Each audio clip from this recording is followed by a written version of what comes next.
Ингушский филиал Ростелекома занял 3-е место в стране по росту выручки. Об этом сообщил руководитель регионального отделения акционерного общества Башир Хашигульгов на встрече с главой Ингушетии.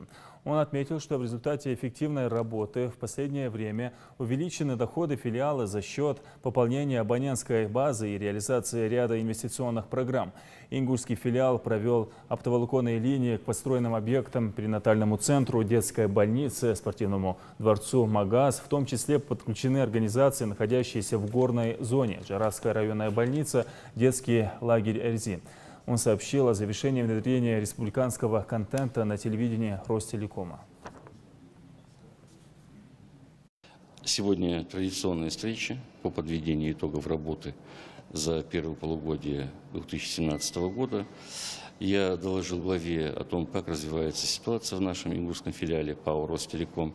И в том числе приятную новость о том, что 31 июля при подведении итогов за первое полугодие наш ингушский филиал занял 3-е место в числе десятки лучших филиалов нашей страны по росту выручки.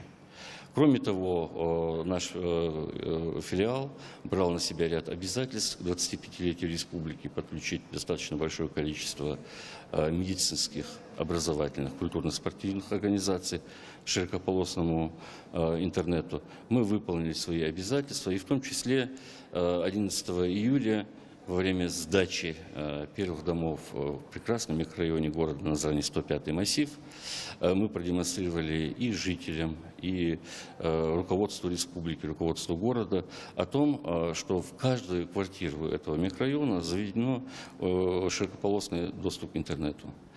Наши жители теперь смогут получать удобный доступ к новому телевидению Ростелекома. Самое большое удобство мне заключается в том, что именно на нашей платформе можно на одном телевизоре одновременно смотреть оба ингушских канала. Это ГТРК Ингушетия и НТК Ингушетия. Кроме того, я доложил главе республики о событии, которое мы достаточно долгое время ждали. 4 августа этого года состоялось заседание управляющего комитета проекта по подключению больниц и поликлиник Российской Федерации к широкополосному интернету. По этому проекту, который создан по поручению президента Российской Федерации, планируется подключить к интернету около 14 тысяч лечебно-профилактических учреждений нашей страны. В том числе эта программа будет распространяться и на нашу республику.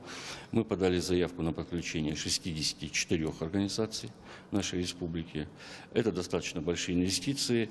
Ну а самое главное, реализация этой программы существенно изменит лицо нашей современной медицины, приблизит высококлассных специалистов к нашим гражданам, которые находятся и живут в отдаленных населенных пунктах, даст возможность получать прекрасные консультации от высококлассных специалистов из столичных городов.